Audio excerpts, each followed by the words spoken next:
ഷൈനുമായി ബന്ധപ്പെട്ട വിവാദങ്ങൾക്കിടെ ഇന്ന് കൊച്ചിയിൽ വളരെ നിർണായകമായ യോഗങ്ങൾ നടക്കുകയാണ്. സൂത്രവാക്യം സിനിമയുടെ ആഭ്യന്തര പരാതി പരിഹാര സമിതി വിൻസി അലോഷ്യസിന്റെയും ഷൈൻ ടോം ചാക്കോയുടെയും മൊഴിയെടുക്കും. വൈകിട്ട് ചേരുന്ന ഫിലിം ചേംബർ യോഗം ഷൈനെതിരായ നടപടി ചർച്ച ചെയ്യും. ലഹരി കേസിൽ ഷൈന്റെ ചോദ്യം ചെയ്യൽ പക്ഷേ ഉടൻ ഉണ്ടാകില്ല എന്ന വിവരങ്ങളാണ് പുറത്തുവരുന്നത്. നവമി ദിനേശ് വിവരങ്ങളുമായി. നവമി, ഇതിനെ നമുക്ക് രണ്ടായി തിരിക്കാം. ഒന്ന്, പോലീസിന്റെ ഭാഗത്ത് നടക്കുന്ന നടപടികൾ. രണ്ട്, ഈ സിനിമാ മേഖലയിൽ ഈ വിഷയവുമായി നടക്കുന്ന ചർച്ചകൾ, യോഗങ്ങൾ, അതൊക്കെ. അങ്ങനെയെങ്കിൽ ഷൈനെ സംബന്ധിച്ച് സിനിമയിൽ ഇന്ന് വളരെ പ്രധാനപ്പെട്ടതാണ്. ഫിലിം ചേംബറിന്റെ യോഗം നടക്കുന്നുണ്ട്. ഒപ്പം ഈ സൂത്രവാക്യം സിനിമയുടെ ICയും ഇന്ന് യോഗം ചേർന്ന് മൊഴിയെടുക്കുന്നുണ്ട്. ഈ സൂത്രവാക്യം സിനിമയുടെ അണിയറക്കാർ ഇന്നലെ നമ്മളോട് സംസാരിച്ചപ്പോഴൊക്കെ അങ്ങനെ ഒരു പരാതി അവർക്ക് കിട്ടിയിട്ടേ ഇല്ലെന്നാണ് പറയുന്നത്. അപ്പൊ അങ്ങനെയെങ്കിൽ അതിൽ എത്രത്തോളം പ്രതീക്ഷയുണ്ട്? ഫിലിം ചേംബർ ഈ വിഷയത്തെ എത്രത്തോളം ഗൗരവത്തോടെ കാണുന്നുണ്ട്? ഈ അമ്മയുടെ ഒരു റിപ്പോർട്ടുണ്ടല്ലോ, അതെപ്പോഴും ഉണ്ടാവും?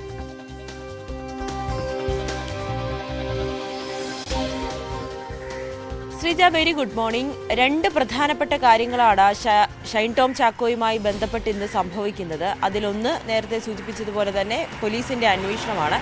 മറ്റേത് സിനിമാ സംഘടനകളുടെ അന്വേഷണം. അതിൽ ഫിലിം ചേംബറിന്റെ യോഗം വൈകിട്ട് 3:30 തന്നെ ചേരും. അതിൽ ഷൈൻ ടോം ചാക്കോയ്ക്കെതിരെ എന്ത് നടപടി സ്വീകരിക്കാം എന്നതിലായിരിക്കും ആ യോഗം പ്രധാനമായും ചർച്ച ചെയ്യുക. സിനിമയിൽ നിന്ന് മാറ്റി നിർത്തണം, താൽക്കാലികമായിട്ടെങ്കിലും മാറ്റി നിർത്തണം എന്നാണ് ഒരു വിഭാഗം ആളുകൾ പറയുന്നത്. ആ രീതിയിലേക്ക് തന്നെയാണോ ഇപ്പോൾ അഭിനയിക്കുന്ന സിനിമകൾ അങ്ങനെ തുടർന്നോട്ടെ, പുതുതായിട്ടുള്ള ഒരു പ്രോജക്റ്റുകളിലൊന്നും ഷൈൻ ടോം ചാക്കോയെ സഹകരിപ്പിക്കേണ്ട എന്നൊരു തീരുമാനത്തിലേക്ക് തന്നെയാണോ ഫിലിം ചേംബർ നീങ്ങുക എന്നത് ഇന്ന് വൈകിട്ടോടുകൂടി നമുക്ക് കൃത്യമായി അറിയാൻ സാധിക്കും. അവരെന്തായാലും മാധ്യമങ്ങളെ കാണാമെന്ന് കൂടി അറിയിച്ചിട്ടുണ്ട്. മറ്റൊന്ന് ഈ ICC കംപ്ലൈന്റ് ആണ്.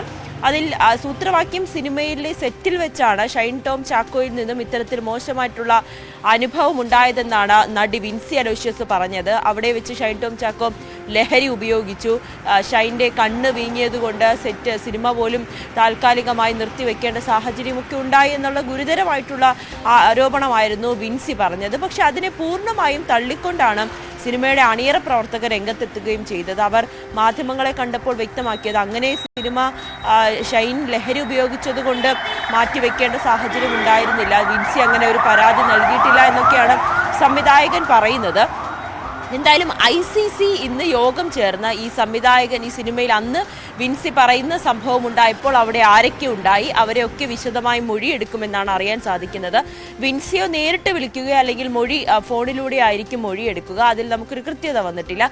ഷൈൻ ടോം ചാക്കോ അന്വേഷണത്തോട് സഹകരിക്കുമെന്ന് പിതാവ് പറയുന്ന ഒരു സാഹചര്യത്തിൽ ഷൈൻ ടോം ചാക്കോ ഇന്ന് ചിലപ്പോൾ ICCക്ക് മുന്നിൽ വന്ന് മൊഴി നൽകാനുള്ളൊരു സാഹചര്യമാണുള്ളത്. അതിൽ ഈ നമുക്കറിയാം ഈ പോഷാക്ട് പ്രകാരം ICCയിലൊക്കെ കംപ്ലൈന്റ് ഒരു ആരോപണ വിധേയനെ കുറ്റക്കാരനാണെന്ന് കണ്ടെത്തിയാൽ പോലീസിന് നടപടിയെടുക്കാനുള്ളൊരു സാഹചര്യം, അത്രയേറെ ഒരു അധികാരമുള്ള ഒരു ജുഡീഷ്യറിയുടെ അധികാരം കൂടിയുള്ള ഒരു കമ്മിറ്റിയാണ് ICC. അതുകൊണ്ട് തന്നെ ICCയുടെ ഇന്നത്തെ ഒരു തീരുമാനം അതേറെ നിർണായകം തന്നെയാണ്. ഷൈൻ ടോം ചാക്കോ കുറ്റക്കാരനാണെന്ന് കണ്ടെത്തിയാൽ അത് പോലീസിനെ അറിയിക്കുവാനും പോലീസിന് നടപടിയെടുക്കാനുള്ള ഒക്കെ ഒരു സാഹചര്യം മുന്നിലുണ്ട്. എന്തായാലും ഇന്ന് വിൻസി അലോഷ്യസിനെയും ഷൈൻ ടോം ചാക്കോയും അന്ന് സംവിധായകനെയും നിർമ്മാതാവിനെയും ഒക്കെ വിശദമായി തന്നെ കേൾക്കും. അതിനുശേഷമായിരിക്കും ICCയുടെ നടപടി.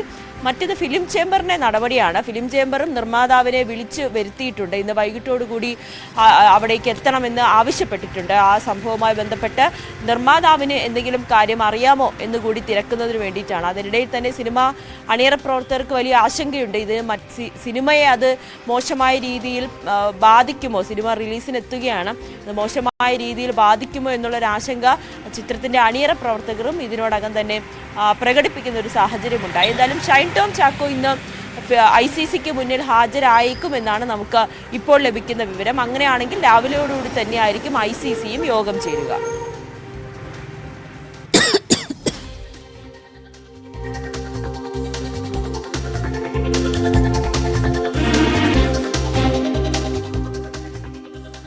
നവമി ദിനേശാണ് വിവരങ്ങൾ നൽകിയത്. നവമി, അതേസമയം ഈ കേസുമായി ബന്ധപ്പെട്ട പല അഭ്യൂഹങ്ങളുമുണ്ട്. അതായത് വളരെ ദുർബലമായ വകുപ്പുകളാണ് ചുമത്തിയിട്ടുള്ളത്. അതുകൊണ്ട് തന്നെ വളരെ എളുപ്പത്തിൽ ഷൈന് ഈ വിഷയത്തിലും ഊരിപ്പോരാൻ കഴിയും ആ രീതിയിലൊക്കെ. കാരണം അതിൻ്റെ ഒരു ആഴത്തിലുള്ള അന്വേഷണത്തിന് പകരം പോലീസ് തൽക്കാലം ഈ ചാടിപ്പോയതിന് പിറകെയുള്ള ഒരു ഓട്ടം പോലീസും നടത്തി, അത്രമാത്രമേ നടക്കുന്നുള്ളൂ എന്ന രീതിയിലൊക്കെ വിമർശനങ്ങളുണ്ട്. നേരത്തെ ഒരു കേസിൽ നമുക്ക് അറിയാവുന്നതാണ് എങ്ങനെയാണ് ഷൈൻ ടോം ചാക്കോ ആ കേസിൽ നിന്ന് മുക്തനായതെന്നും കോടതി എത്രമാത്രം രൂക്ഷമായി പോലീസിനെ അതിൽ വിമർശിച്ചിട്ടുണ്ടായിരുന്നു എന്നതൊക്കെ നമുക്കറിയാവുന്നതാണ്. ഈ കേസിൽ പോലീസ് അത്തരമൊരു ജാഗ്രത പുലർത്തുന്നുണ്ടോ?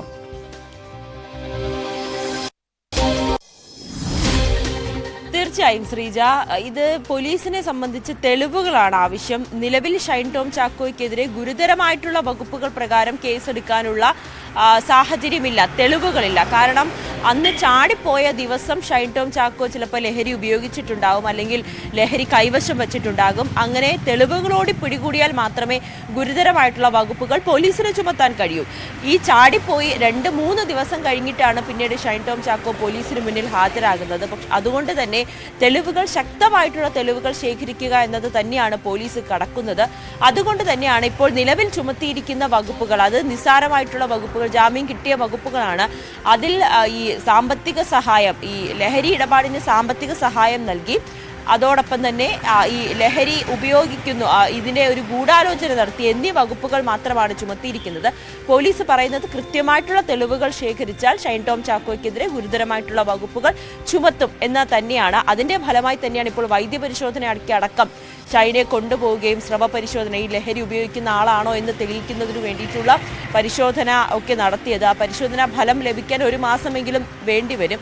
അതിനുള്ളിൽ തന്നെ കൃത്യമായിട്ടുള്ള തെളിവുകൾ ഷൈനെതിരെ ശേഖരിക്കുക എന്നത് തന്നെയാണ് പോലീസിന്റെ നീക്കം. അതിന്റെ ഭാഗമായി അന്ന് കഴിഞ്ഞ ദിവസം ഷൈൻ ചോദ്യം ചെയ്ത് വിട്ടയക്കുന്നതിന് മുൻപ് 21-നോ 22-നോ ഹാജരാകണമെന്നായിരുന്നു പോലീസ് ആവശ്യപ്പെട്ടത്. ഷൈൻ എന്ന് പറഞ്ഞത് 21-ാം തീയതി തിങ്കളാഴ്ച 10 മണിക്ക് തന്നെ ഹാജരാകാമെന്നാണ്. പക്ഷെ ഇന്നലെ പോലീസ് ഷൈൻ്റെ മൊഴി വിശദമായി പരിശോധിച്ചു. അപ്പോൾ കമ്മീഷണറുടെ ഒരു അഭിപ്രായം കൂടി, കമ്മീഷണറുടെ നേതൃത്വത്തിൽ കൂടി ഒരു യോഗം ചേരേണ്ടതുണ്ട്. 2 ദിവസമായി അവധിയായി, കഴിഞ്ഞ 2 ദിവസമായി കമ്മീഷണർ അവധിയായിരുന്നു. അവധികൾക്ക് ശേഷം ഇന്ന് തിരിച്ച് ജോലിയിൽ പ്രവേശിക്കുമ്പോൾ രാവിലെ തന്നെ 10 മണിയോടുകൂടി തന്നെ കമ്മീഷണറുടെ നേതൃത്വത്തിൽ ഒരു യോഗം ചേരും. ആ യോഗത്തിലായിരിക്കും ഷൈൻ ടോം ചാക്കോ അന്ന് നൽകിയ മൊഴി വിശദമായി പരിശോധിക്കുക. അത് റെക്കോർഡ് വരെ ചെയ്തിട്ടുണ്ട്. ആ റെക്കോർഡുകൾ ഉൾപ്പെടെ പരിശോധിച്ച ശേഷം വിദഗ്ധ നിയമോപദേശം അടക്കം തേടും. കൂടുതൽ വകുപ്പ് ചുമത്താനുള്ളൊരു സാഹചര്യം ഇതിലുണ്ടോ എന്ന്. ആ യോഗത്തിന് ശേഷമായിരിക്കും ഈ അന്ന് ചോദ്യം ചെയ്ത ACP-മാരും മറ്റു പോലീസ് ഉദ്യോഗസ്ഥരുമായിരിക്കും ആ യോഗത്തിൽ ഉണ്ടാകുക. ആ യോഗത്തിന് ശേഷമായിരിക്കും ഇനി എന്നാണ് ഷൈൻ ടോം ചാക്കോയെ ചോദ്യം ചെയ്യാൻ വിളിപ്പിക്കേണ്ടത് എന്നൊരു തീരുമാനം ഉണ്ടാവുകയുള്ളൂ. എന്തായാലും തൽക്കാലം ഷൈൻ ടോം ചാക്കോയുടെ ചോദ്യം ചെയ്യൽ വൈകും. അതിന് കാരണം ഷൈൻ ടോം ചാക്കോയ്ക്കെതിരെ കൃത്യമായിട്ടുള്ള തെളിവുകൾ ശേഖരിക്കുക എന്നൊരു ഉദ്ദേശം മാത്രമേ പോലീസിനുള്ളൂ. മറിച്ച് ഏതെങ്കിലും തരത്തിലുള്ള രാഷ്ട്രീയ ഇടപെടലോ അല്ലെങ്കിൽ സിനിമാ മേഖലയിലുള്ള ഇടപെടലോ ഒന്നും തന്നെ ഷൈൻ ടോം ചാക്കോയെ വെറുതെ വിടുന്നതിനോ അല്ലെങ്കിൽ ഷൈൻ ടോം ചാക്കോയെ ഈ കേസിൽ നിന്നും ഊരിക്കൊണ്ടു പോകുന്നതിനോ ഇല്ല എന്നാണ് പോലീസ് വ്യക്തമാക്കുന്നത്. അങ്ങനെയാണെങ്കിൽ കൃത്യമായിട്ടുള്ള തെളിവുകൾ ശേഖരിച്ചതിന് ശേഷം മാത്രമായിരിക്കും ഷൈൻ ടോം ചാക്കോയെ വീണ്ടും ചോദ്യം ചെയ്യാൻ വിളിപ്പിക്കുക. ഈ കൊക്കൈൻ കേസിൽ ഉൾപ്പെടെ ഉണ്ടായ നടപടി കുറ്റമുക്തനാക്കപ്പെട്ട സാഹചര്യം നിലനിൽക്കുന്നത് കൊണ്ട് തന്നെയാണ് പോലീസ് അത്തരത്തിലൊരു നടപടിയിലേക്കും കടക്കുന്നത്. ശരി, നവമി ദിനേശാണ് വിശദമായ വിവരങ്ങൾ നൽകിയത്.